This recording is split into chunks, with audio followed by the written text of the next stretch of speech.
7. Dinda rembulan nomor 7. Dinda rembulan. Dengarkanlah hak suaramu kawan, pilih wakil rakyat yang baik hatinya, jujur, amanah, peduli dengan sesama. Dinda rembulan nomor 7 urutannya. Dinda rembulan, baik pengertian, peduli dengan rakyat. Dinda rembulan nomor 7 untuk DPD RI. Dinda rembulan, saatnya yang muda memimpin. Assalamualaikum warahmatullahi wabarakatuh. Pemirsa Bang Kapos, jumpa kembali dengan saya Edi Ismanto di Caleg Bicara. Hari ini saya sungguh sangat senang sekali. Lagi-lagi saya bertemu dengan anak muda yang nanti di tanggal 14 Februari 2024 akan bertarung di DPD RI, khusus Dapil Bangka Belitung. Siapa dia? Beliau adalah Dinda Rembulan. Assalamualaikum Dinda. Assalamualaikum. Sehat ya? Ya, alhamdulillah. Aku walaupun beliau lebih muda, tapi rasanya kalau manggil Dinda agak kaku ya. Mbak, ketuaan nggak? Ketuaan deh Ketuaan kayaknya. Iya. Berarti Dinda ya? Iya, Dinda aja nggak masalah Oke. kok. Iya. Baik, pemirsa Bang Kapos, hari ini juga kita akan kembali bercerita kepada Dinda bagaimana Dinda ini, kenapa dia kemudian mau maju ke DPD dan siapa Dinda sebenarnya. Ini kita kupas hari ini untuk ngobrol santai nih. Ini tempatnya syahdu nih, enak sekali. Iya, enak kan? Terima kasih loh Adem. Dinda ya hari ini di sama-sama kediamannya. dong. Dengan senang hati justru aku malahan. Senang sekali ya. Iya. Dinda, boleh dong disapa dulu pemirsa Bang Kapos? Halo pemirsa, ketemu lagi. Iya, mungkin terakhir kita ketemu 3 bulan lalu ya. Udah 3 bulan ya? Sebelum masa kampanye. Dan sekarang masa kampanye. Sekarang lagi masa Saatnya kampanye. siap-siap kita Alhamdulillah. bertempur. Akhirnya. Kita bertempur hari ini. Baik Mbak Dinda, boleh dong kita flashback lagi dulu. Mbak Dinda ini sebenarnya siapa? Nama orang tuanya siapa? Kemudian pendidikannya apa? Boleh dong biar seger lagi Oke, pemirsa kita refresh lagi Ya, ya memori kita betul. ya. Karena udah lama banget juga mungkin nggak ketemu pemirsa juga sebenarnya. Jadi mungkin sedikit mengenai saya. Perkenalkan, nama saya Dinda Rembulan, BA. Biasanya banyak yang bingung loh Bang. Ya. BA itu apa Saya ya? juga bingung, katanya. Nah, terus ada yang bilang itu Bangka asli. Ya benar Padahal itu? sih sebenarnya. Tapi sebenarnya itu adalah Bachelor of Arts. Oh. Iya, Itu yang jadi di Australia kan? itu yang di Oh, Singapura. di sini. Jadi kebetulan karena Ah. kemarin kan aku ngambil S1-nya di Singapura. Nah, jadinya untuk gelarnya itu adalah Bachelor of Arts gitu. Jadi kalau misalnya di Indo kan SE gitu kan. Oh, ekonomi. Iya, ekonomi atau bisnis gitu kan. Kalau misalnya di sana itu Bachelor of Arts atau Bachelor of Science gitu. Oke. Tahun berapa tuh? Itu di tahun 2017. Iya, 2017, 2018. Nah, itu waktu aku masih kuliah kan. Nah, sebelumnya aku SMA-nya di International Islamic High School yang waktu itu sempat kita bahas Oke. juga. Nah, terus SMP-nya di Pondok Pesantren Darun Najah. Lalu di sini SD-nya justru. Oh, jadi di Pangkal Pinang cuma SD? SD di Muhammadiyah. Jadi alhamdulillah berkat sosmed itu jadi banyak yang ingat lagi yang kayak Dinda dulu kita sekelas loh. Jadi aku seneng banget. Oh, banyak yang ini juga ya, mengingat Banyak ya? banget, iya. Dinda kok nyalain sekarang ya? Iya, Dinda aku banyak loh ngeliat spanduknya. Tapi karena Instagram, alhamdulillah jadinya pada ingat semua lagi. Tapi jangan lupa ya, jangan sekedar ingat 14 Februarinya, kan Betul. gitu kan? Aku biasa kalau gitu, oh iya jangan lupa mohon doa dan dukungannya. Terus aku kasih itu spanduk aku. Versi Kesempatan digital. kan sekarang udah Iya, boleh soalnya. 14 Betul. Februari. Jadi aku banyak share-share di situ. Jadi aku dulu SMP-nya di sini, di SD-nya SD di sini ya Muhammadiyah. Iya, karena dulu kan kebetulan ayah aku menjadi ketua DPRD provinsi yang pertama. Nah, jadi waktu itu tahun 2000 ya, kita lepas dari Sumatera Selatan. Nah, lalu saya melanjutkan SD saya di sini. Nah, setelahnya kan udah selesai ya masa jabatannya 4 tahun, lalu kami sekeluarga merantau ke Jakarta. Jakarta. Iya, ke Aduh. Jakarta, makanya lanjut sekolah semuanya di Jakarta hingga sampai sekarang. Jadi setelah kuliah di Singapura, balik lagi ke sini, sempat bekerja juga di beberapa perusahaan, makanya dibilangnya dulu. Di luar ya berarti, di Jakarta ya? Iya, di Jakarta. Di Jakarta, abis itu sekarang ngelanjutin lagi kuliahnya. Ambil S2? Ambil S2, alhamdulillah, di UI. UI ya? Universitas Iya, Indonesia. ngambilnya Ambil juga apa? ilmu politik. Nyambung. Iya, sengaja. Pas, untuk memperdalam. Iya, betul. Memperdalam ilmu. Biar tahu teorinya juga. Tapi konsen sekali untuk pendidikan ya berarti. Aku sih kayak gitu. Tapi pemirsa Bang Kapos, saya kasih bocoran ya. Sebenarnya Dinda ini bukan perempuan biasa. Waduh. Karena orang tuanya juga luar biasa. Beliau ini adalah anak nomor berapa? Kelima. Dari 6. 6 bungsu yang tak jadi. Iya, betul. Ya, Hampir tak jadi. bungsu. Dari Bapak atau Datu Emron Pangkapi. Beliau adalah salah satu ya Betul. Presidium Pembentukan Provinsi Kepulauan Bangka Belitung. Jadi, Alhamdulillah. salam juga buat beliau. Semoga beliau sehat selalu. Kemudian kan kalau kita tarik benang lurus, memang dengan figur sang ayah, kemudian juga masuk ke ranah politik, memang nyambung kan. Tapi apa Betul. memang itu kemudian menjadi keinginan sendiri atau justru dorongan dari beliau juga? Karena sebenarnya kan kita mengenyam pendidikan itu kan pokoknya kita gimana pun mau mencari yang terbaik kan. Nah jadi waktu itu sebenarnya kalau dari orang tua membebaskan anaknya. Jadi mau jadi apapun itu nggak ada masalah. Mau terjun di politik kah atau mau bisnis itu nggak pernah ada masalah. Nah jadi yang menarik adalah ketika aku daftar di Universitas Indonesia. Nah di situ untuk jurusan ilmu politik dan alhamdulillah bagus banget progresnya dan seneng banget juga di politik. Dan waktu itu aku ngambilnya juga kan fokusnya untuk perempuan dan politik. Jadi memang salah satu hal yang menurut aku concern aku itu adalah Bangka Belitung di mana partisipasi politik perempuannya itu masih rendah sekali dan justru keterpilihannya jauh lebih rendah lagi. Jadi itu adalah concern aku waktu itu. Jadi sempat aku buka omongan ke orang tua, lalu kata mereka, oh kalau misalnya kamu mau terjun di politik itu justru adalah hal yang bagus gitu kan. Jadi nggak cuma teorinya aja, jadi praktiknya juga. Nah itu jadi pas kita bareng-bareng menemukan kayak, oh emang seharusnya nih terjun di politik juga gitu. Jadi dari aku juga dan dari orang tua langsung support banget. Alhamdulillah. Berarti Dinda memang yang ingin sendiri. Iya. Mau. Betul. Tapi di mana kemudian Dinda menemukan apa ya kalau kita bicara kayaknya menarik nih di politik tuh pada saat kapan tuh?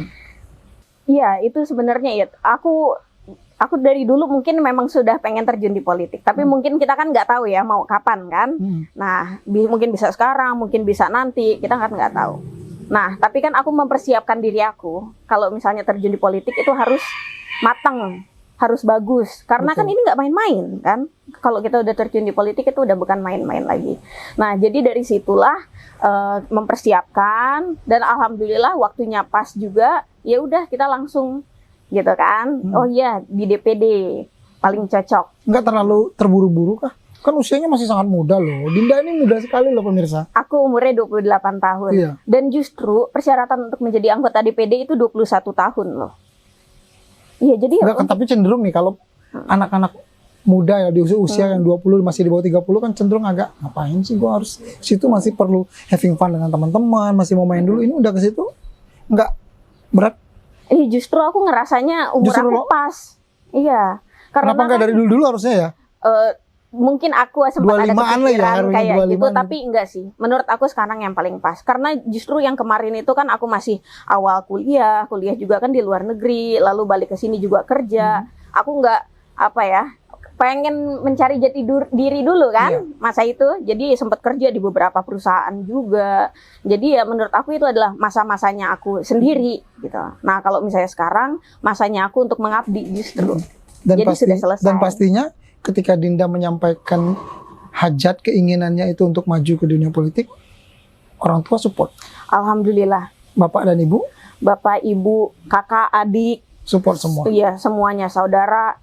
Karena ini bukan hanya aku sendiri ya. Aku makanya selalu berterima kasih banget atas supportnya. Itu keluarga besar, alhamdulillah support banget. Untuk mensupport. Lalu pertanyaan yang kemudian sering juga saya dengar itu, kenapa harus DPD? Kan kenapa nggak memulai dengan, ya Dinda juga basically kan memang di kota Pangkal Pinang pernah, SD-nya juga di sini, memulai dari kota dulu misalnya, atau kemudian ke provinsi dulu. Tapi kenapa DPD? Dan siapa sebenarnya yang menganjurkan itu? Nah ini juga menarik. Ya. Salah satunya kan, aku juga punya kakak kan. Itu kakak aku sekarang di kota. Masih aktif ya? Masih di kota, aktif juga ya? di kota. Kan nggak mungkin aku sama kakak aku barengan kan. Nah jadi kita mencari Strategi ini. Iya. Ini strategi. Kan kita melihat ini kesempatan dan peluang. Kesempatan politik iya, ya? betul. Ngapain bentrokan sama kakak sendiri Ya kan? iyalah, Iya, betul. gitu kan. Nggak mungkin. Nah, abis itu di satu sisi yang aku teliti itu adalah DPR RI dan DPD RI. Ini aku meneliti untuk tesis aku juga sebenarnya. Nah, jadi di situ aku menemukan bahwa kalau DPR RI dari awal kita terbentuk menjadi provinsi itu nggak pernah ada perempuan, Betul. belum pernah. Karena memang fokus aku perempuan dan politik. Nah, sedangkan DPD ini justru lebih menarik. Karena dari tahun 2004 dan 2009 itu ada, lalu 2014 dan 2019 justru nggak ada. Nggak ada. Justru nggak ada di saat angka keterwakilan perempuan di DPD itu sudah mencapai 30% untuk skala nasional. Jadi kan menarik. Justru kenapa? berbalik ya sebenarnya ya. Justru Harusnya berbalik. di potensi lebih banyak, malah nggak ada. Malah nggak ada. Oh itu juga yang kemudian mendorong Dinda. DPD, iya, DPR RI juga sama, itu nggak pernah ada dari awal. Cuman untuk skala nasional kita masih 21% untuk keterpilihannya. Akan tetapi yang menarik yang DPD. Nah itu juga merupakan salah satu obrolan awal ya, aku dengan kedua orang tua. Nah lalu di situ diinfokan lah, oh iya boleh juga kalau misalnya DPD kita maksudnya ngitung-ngitung untuk peluang kesempatannya, boleh juga untuk DPD karena jarang ada yang perempuan. Iya sih. Iya. Emang jarang. Jarang. Nah kebetulan waktu itu pendaftaran untuk DPD itu duluan di bulan Desember 2022. Nah, jadi setelah pendaftaran itu kan juga udah berapa setahun lalu ya. Di saat DPRD semuanya kan belum. Jadi DPRD semuanya DPR RI itu baru dimulai bulan sekitar Mei atau Juni. Nah, sedangkan DPD udah duluan. Nah, jadi waktu kita daftar itu alhamdulillah kebetulan aku jadi satu-satunya ya pendaftar yang perempuan. Pendaftar perempuan. Iya. Sampai sekarang juga. Sampai sekarang Masih juga. satu-satunya. Iya, satu-satunya. Perempuan. Jadi kan itu hal yang nggak disangka-sangka. Di mana memang aku dari awalnya, semua orang yang kenal aku di kampus itu tahu. Itu yang aku teliti dari awal. DPD dan DPR RI di Bangka Belitung. Nah, lalu aku mewujudkannya dan alhamdulillah dan kebetulan jadi satu-satunya juga yang perempuan. Berarti terbukti kan DPD ini keterwakilan perempuannya amat sangat sedikit. Betul. Coba kalau aku kemarin nggak daftar, nggak ada loh justru perempuannya sama sekali. Tapi sempat ada kebimbangan untuk maju mundur atau tetap yakin tetap maju nih. Udah Aku sih waktunya. langsung yakin, iya. Karena kalau misalnya kita ngelihat pemilu itu kan 5 tahun sekali. Iya. Iya, jadi aku ngelihatnya langsung, oh this is it, gitu. Ini udah waktunya nih. Iya. Kalau mundur lagi jauh lagi nih soalnya 5 tahun Jauh lagi. lagi 5 tahun lagi. Dan kan kalau misalnya sekarang maksudnya ya alhamdulillah nggak ada beban apapun ya ibaratnya. Karena aku juga kan kuliah ini juga sudah tesis, jadi habis ini selesai semua. Aku juga kan nggak mau masih ada misalnya kuliah masih ada lagi gitu kan. Pas berarti kompleks. Nanti Tuh. kalau misalnya nanti di 14 Februari 2024 pemilihan dapat DPD, kuliah juga dapat lancar selesai. Jadi bisa lebih yang Amin. Nah, lalu ketika di DPD mencalonkan diri untuk DPD sendiri dan concernnya ada di perempuan dan anak, apa sih yang kemudian Mbak Dinda bisa share atau Mbak Dinda bisa bagikan soal perempuan dan anak khususnya di Bangka Belitung? Nah, ini juga menarik banget nih. Karena kemarin itu aku sempat jadi narasumber juga di acara Stisipol. Jadi Stisipol ada ngadain acara itu di kampus dan di Pantai Teluk Uber. Nah, kebetulan aku sengaja milihnya yang di Teluk Uber karena kan lebih non formal. Nah, di situ temanya yang aku bawakan adalah perempuan dan politik. Nah, di situ aku juga memotivasi para anak-anak muda untuk mempersiapkan diri terutama perempuan di politik. Nah, jadi menurut aku isu perempuan dan anak adalah isu yang bakalan selalu ada. Karena apa? Karena masih rendahnya keterwakilan perempuan yang membuat banyak sekali kebijakan-kebijakan itu tidak pro kepada perempuan. Nah, contohnya seperti apa? Kita ngelihat undang-undang TPKS. Itu baru aja disahkan di tahun 2022. Itu amat sangat disayangkan sekali. Masa iya untuk tindakan pidana kekerasan untuk perempuan dan anak itu baru disahkan baru-baru ini. Jadi selama ini kemana aja? Karena apa? Karena selama ini tidak dianggap sebagai hal yang perlu diperjuangkan. di nomor berapa kan, di nomor sekian kan. Jadi itu adalah salah satu alasan. Jadi itu adalah salah satu alasan kenapa harus ada perempuan juga dan kenapa harus diperjuangkan. Karena kalau tidak siapa lagi yang memperjuangkan? Benar. Iya. Perempuan juga saatnya untuk perempuan maju, bergerak, Betul. berani, lebih berani. Iya. Ya kan? Dan itu bukan berarti kalau misalnya ada perempuan yang memilih untuk di rumah atau menjadi ibu rumah tangga, oleh karena itu jadi tidak memiliki ini apa-apa. Enggak, justru menurut aku itu adalah yang lebih mulia lagi. Justru menurut aku itu adalah tugas yang amat sangat mulia, di mana perempuan-perempuan yang memiliki kesempatan terutama untuk terjun di ranah politik, tujuannya adalah melindungi perempuan-perempuan tersebut. Perempuan-perempuan itu sendiri. Iya. Baik, Mbak Ninda. Ini kan memang sekarang sudah masuk kita di masa-masa kampanye. Yang benar-benar rapat umum dan sebagainya. Nah, kira-kira apa yang sudah Mbak lakukan sejauh ini? Aku alhamdulillah. Terus Bangka Belitung nih, apa aja Iya. nih? Aku alhamdulillah udah keliling. Udah 7 kabupaten kota udah dikunjungi? Kalau sosialisasi sudah 7 kabupaten kota. Oke. Iya. Tapi untuk kampanyenya saat ini belum yang di Bangka Selatan dan Bangka Barat. Ya, karena kemarin itu aku duluan di Belitung. Oh, justru nyebrang ke Negeri Laskar justru Pelangi? ke Belitung dulu. Karena kebetulan pas banget dengan libur juga, waktu libur. Dan kan keluarga aku beberapa yang di Belitung kan. Jadi pada balik ke Belitung, aku ikut juga. Kita di Belitung sekaligus kampanye, sekaligus ketemu keluarga semuanya. Alhamdulillah keliling dan ketemu juga keluarga Bawean aku. Oke. Alhamdulillah karena aku masih ada turunan Bawean. Berarti di Belitung Timur tuh? biasanya Iya kan? betul di Beltim. Aku ada kampanye di sana. Terus seminggu lalu balik ke sini. Kita kampanye kemarin Bangka Tengah full banyak sekali. Lalu Bangka Induk juga. Terus ada juga aku bikin nobar. Itu adalah salah satu Nobar cara aku. Timnas? Bukan, nobar apa nih? Kita nobar bioskop. Oh, nobar bioskop. Jadi itu menarik banget. Ah, Aku kemarin itu kepikirannya karena jadi di Belitung kemarin itu baru diresmikan. yang bioskop. Iya. Iya. Jadi bioskop di Belitung baru ah, diresmikan. Nah kebetulan aku datang ke sana, tapi bukan pas peresmiannya. Terus aku ngedengar dari anak-anak kan, aku selalu ngumpulin tim milenial aku. Terus katanya, iya baru buka nih bioskop, bikin dong kak nobar gitu. Oh gitu, ya udah oke, aku Oke, bikin langsung lah, gerak, langsung eksekusi, kan. Langsung bikin izinnya segala macem. Nah terus kita nobar film. Aku tanya juga, pengennya film apa? Kak kita maunya Ancika gitu. Oh, Oke, film Ancika. kata aku kan ngikut Aku aja. Aku yang bersamamu. Iya, Ancika. Aku awalnya bingung film apa. Ternyata lanjutannya Dilan. Film Dilan, iya betul. Nah ya udah bikin nobar di sana gitu. Sama ngopi-ngopi juga aku bikin. Terus kita ada juga ke Kota 1000 Warkop Manggar. di Manggar. Di Manggar. Iya, dan pemandangannya bagus banget. Aku baru tahu. Karena Emang biasanya itu baru pertama kali di situ? aku ke Manggar pernah, tapi maksudnya nggak mampir ke Warkop terakhir. Iya, cuma sekedar ini kan ketemu sama keluarga. Nanti kan? kalau udah duduk di kursi DPD harus sering-sering ya? Iya, itu salah satu ini juga. Iya dong. Iya, Harus lebih sering-sering. aku justru ada datang ke Warkop di pasar, di pasar di Belitung. Terus pas banget itu aku punya kalender kan. Nah, abis itu yang kayak, Mbak Dinda ya, yang kayak gitu kan. Ini Kak Dinda ya, gitu kan. Langsung ada yang kenal ya?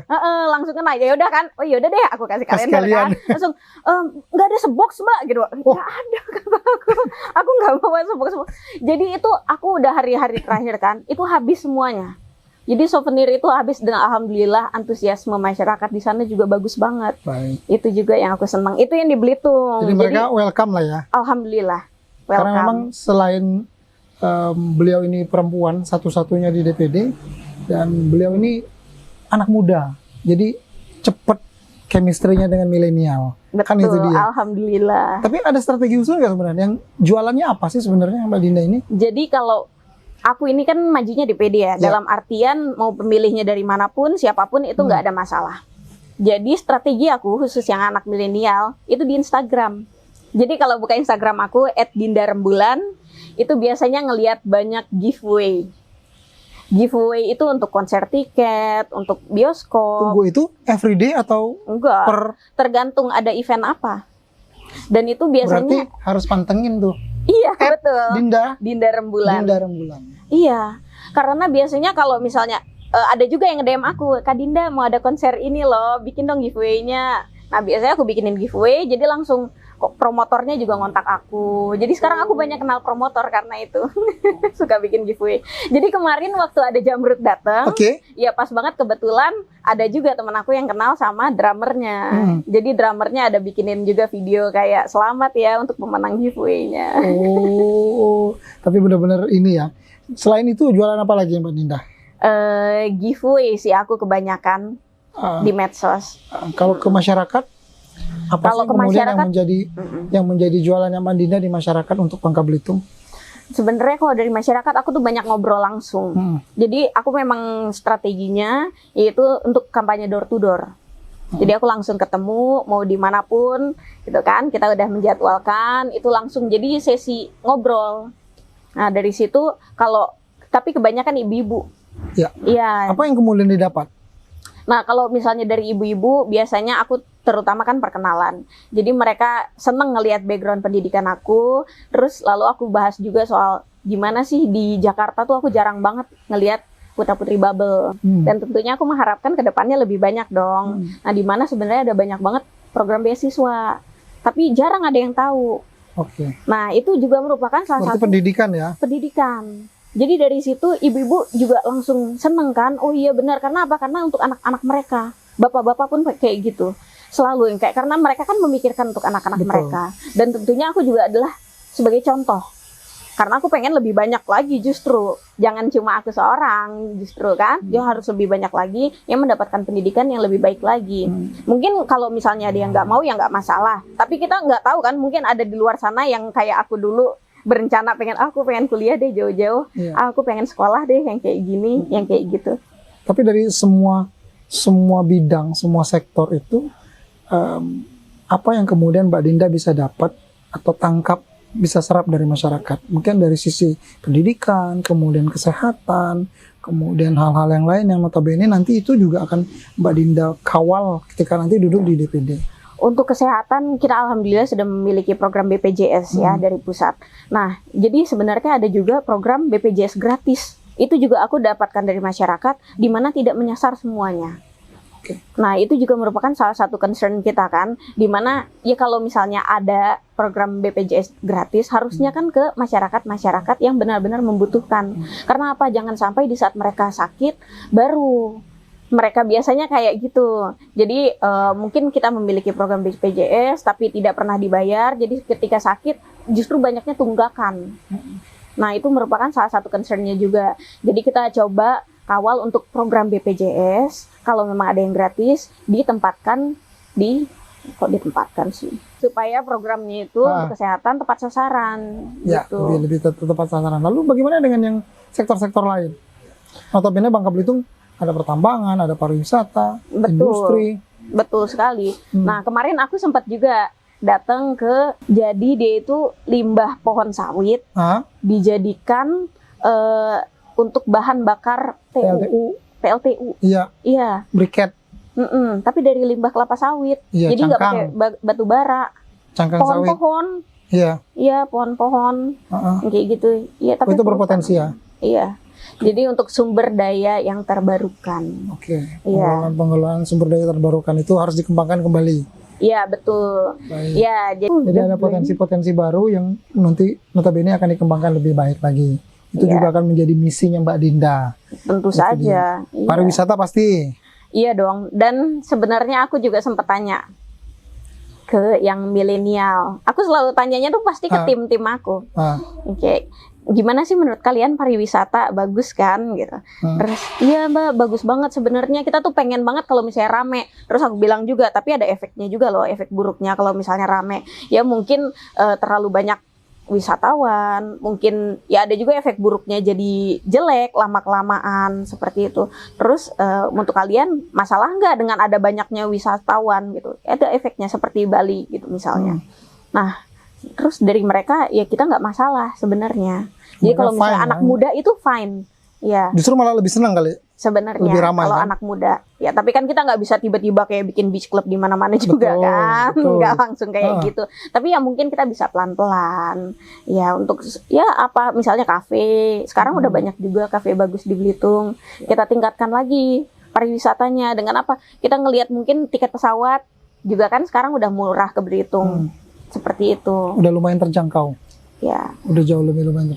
Makanya jangan lupa nanti di 14 Februari nomor berapa Mbak Dinda? 7. Nomor 7 ya, satu-satunya perempuan di DPD RI. Betul Itu kan? sekali. Iya, luar biasa loh pemirsa Bang Kapos, jangan kemana-mana. Nanti kita rehat dulu sejenak karena kita mau minum-minum dulu ya. Tetap di Caleg Bicara. Dinda rembulan nomor 7. Dinda rembulan nomor 7. Dinda rembulan nomor 7. Dinda rembulan. Dengarkanlah hak suaramu kawan. Pilih wakil rakyat yang baik hatinya, jujur, amanah, peduli dengan sesama. Dinda rembulan nomor 7 tanya. Dinda rembulan, baik pengertian, peduli dengan rakyat. Dinda rembulan nomor 7 untuk DPD RI. Dinda rembulan, saatnya yang muda memimpin. Terima kasih pemirsa Bang Kapos masih setia bersama saya, Edi Yusmanto di Caleg Bicara. Dan tentunya sebagai host saya itu sangat terapresiasi sekali karena harus mendampingi perempuan yang cantik, muda ya, banyak berbakat, lulusan luar negeri. Dan rasa-rasanya di 14 Februari kalau kita semua masih belum tahu, ini pas. Anda menonton video ini tuh pas sekali sehingga wacana Anda semua, terutama seperadik-seperadik di Bangka Belitung lebih paham. DPD RI itu ada calon perempuan muda yang akan tentunya membawa Bangka Belitung jauh lebih baik lagi. Coba kita tanya dulu, Mbak Dinda, kalau ternyata pertanyaan mendasar yang saya mewakili calon-calon pemilih, apa sih yang kemudian akan Mbak Dinda lakukan? Atau yang Mbak Dinda bisa berikan saat ini yang belum dan nanti untuk Bangka Belitung di DPD tentunya? Nah, sebenarnya kalau DPD ini juga fokusnya di otonomi daerah. Itu adalah salah satu hal kenapa ada DPD, dia independen ya. Dalam artian tidak memiliki partai. Karena masih banyak sampai sekarang yang nanya ke aku, Mbak Dinda partai apa? Iya, oh masih begitu ya? Masih. Padahal itu beda banget loh sebenarnya. Beda banget. Ya, kita fokusnya itu sebenarnya ke DPD daerah. Makanya disebutnya Dewan Perwakilan Daerah. Ya, contohnya seperti apa? Contohnya pemekaran wilayah. Yang sebenarnya banyak juga mungkin yang sedang mengetahui, kita itu sudah ada wacana untuk pemekaran ke Bangka Utara, itu sudah lama sekali. Ya, begitu juga dengan Kota Tanjung Pandan. Itu akan tetapi sampai sekarang memang belum terrealisasikan. Akan tetapi itu harus selalu dikawal. Karena apa? Karena ini untuk bubble ke depannya. Kita ngelihat katakanlah Bangka Induk. Jadi maksudnya Bangka Induk itu luas banget. Betul. Ya, mulai dari Sinar Baru sampai Belinyu. Karena itu terlalu besar juga di satu sisi. Kalau ada Bangka Utara, untuk simpelnya ya, kalau ada Bangka Utara, jadi fokusnya juga bisa lebih bagus secara lagi. administrasi akan jauh lebih memudahkan. Betul. Kemudian ekonomi jauh lebih menguntungkan. Betul sekali. Jadi kan orang yang dari Belinyu nggak perlu jauh-jauh ke Sungai Liat lagi, cukup ke Riau Silip dan sebagainya. Belinyu juga di ibu kota. Iya, Memang itu cocok. contohnya. Begitu Iya. juga dengan Kota Tanjung Pandan kan? Betul sekali. Kota Tanjung Pandan yang juga tumbuhnya penduduknya sudah semakin banyak, Betul. luasannya juga. Jadi di Pulau Belitung nanti akan ada 3 kepala daerah, Karena 2 sekarang bupati cuma 2. dan 1 wali kota. Betul sekali. Maka itu yang akan dibawa oleh Mbak Dinda. Iya. Mbak Dinda, jadi memang isu pemekaran wilayah juga akan menjadi sesuatu yang menarik buat Mbak Dinda. Iya, itu dan juga tentunya akan concern menjadi dari DPD mengawal juga. Mbak Dinda ya. Betul. Oke, baik. Mbak Dinda, bagaimana dengan perempuan dan generasi milenial deh, tuh, Mbak Dinda? Iya, aku juga benar-benar concern banget ke generasi milenial. Contohnya kalau kita mengembangkan UMKM kita, itu bisa menarik tidak hanya milenial, akan tetapi juga para perempuan. Terutama perempuan yang mungkin siang atau sore hanya di rumah, bingung mau Adem-adem ngapain. di rumah Iya. gitu ya. Aku suka tanya ibu-ibu, ibu biasanya jam segini lagi ngapain? Terus gosip gitu Oh, kan. Iya, yang kayak tidur gitu kan. Oh iya Bu gitu. Kan kita bisa aja misalkan kita buatkan untuk penerapan skill. Iya. Iya, dan itu bisa apapun juga. Kita bisa mencontoh biasanya itu di Bandung. Aku suka ngelihat itu usaha-usaha rumahan, kecil-kecilan, mau itu menjahit, mereka bikin brand sendiri, dan itu rumahan semuanya. Mau yang dari bahan kulit ataupun dari bahan bahkan daur ulang, itu semuanya rumahan. Dan itu justru mensejahterakan mereka yang ada di sana. Berarti bagaimana kemudian Mbak Dinda ini membangkitkan semangat perempuan-perempuan di Bangka Belitung agar lebih produktif, itu jadi jadi keinginan yang besar juga buat Dinda. Iya dong, tentunya. Biar nggak males-males aja, maksudnya bukan malas sih, tapi lebih ke jangan pasrah ya, tapi lebih produktif kayaknya. Iya, ya, biar lebih waktu-waktunya. produktif aja. Dan kan itu bukan pemaksaan juga. Dalam artian mungkin bisa sesuai passionnya juga. Kita kan nggak tahu. Mungkin kita punya skill yang kita bahkan belum tahu.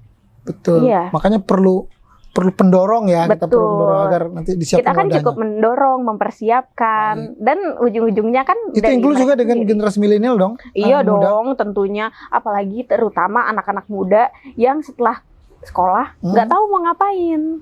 Ya kita kan masih ada masanya tuh Sekolah, di akhir selesai. sekolah SMA itu kan nggak tahu mereka biasanya mau jadi apa nih, mau ambil jurusan apa nih. Nah itu kan sebenarnya lebih bagus lagi kalau ada pelatihan. Kalau ada pelatihan untuk Iya, mengasah skill betul. mereka. Betul. Contohnya apa? Katakanlah untuk public speaking itu Ya, bisa dan berbagai juga. keahlian-keahlian lain yang membuat mereka tuh bisa berdiri sendiri. Betul. Ya kan, minimal mereka bisa membuka usaha sendiri, berdiri sendiri, sehingga mereka lebih hidup dengan kreativitas mereka sendiri. Iya, aku seneng banget aku ngelihat banyak banget warung kopi sekarang. Iya, dan itu kan mengasah juga.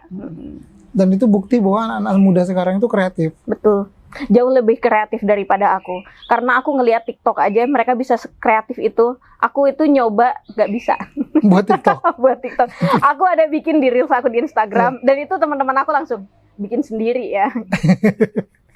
Iya. Dan mereka memang sekarang jauh lebih kreatif. jauh lebih kreatif. Sudah Betul. terbentuk dengan sendirinya kreativitas itu. Jadi aku juga sebenarnya salah satu misi aku adalah untuk memberikan ruang dan tempat untuk anak-anak muda berkreasi. Cocok. Contoh, kalau misalnya di luar negeri itu kita sering banyak ngelihatnya creative hub. Ya. Nah, itu kan sebenarnya kita tidak membutuhkan banyak.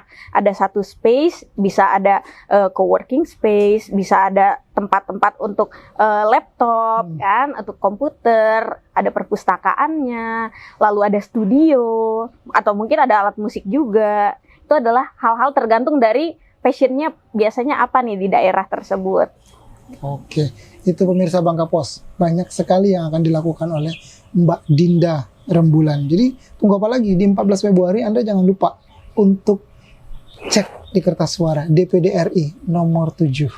Dinda Rembulan. Pas ya. Tuh, jangan ada lupa Nih, DPD-nya nomor 7. pilih Dinda. ya itu dia tuh. Coblos nomor 7. nomor 7. Perempuan satu-satunya loh ya, jadi mudah, sangat mudah diingat ya Mbak Dinda ya. Iya, jadi makanya orang-orang biasanya pada bilang, oh yang spanduknya di situ ya, spanduknya di situ ya. Iya.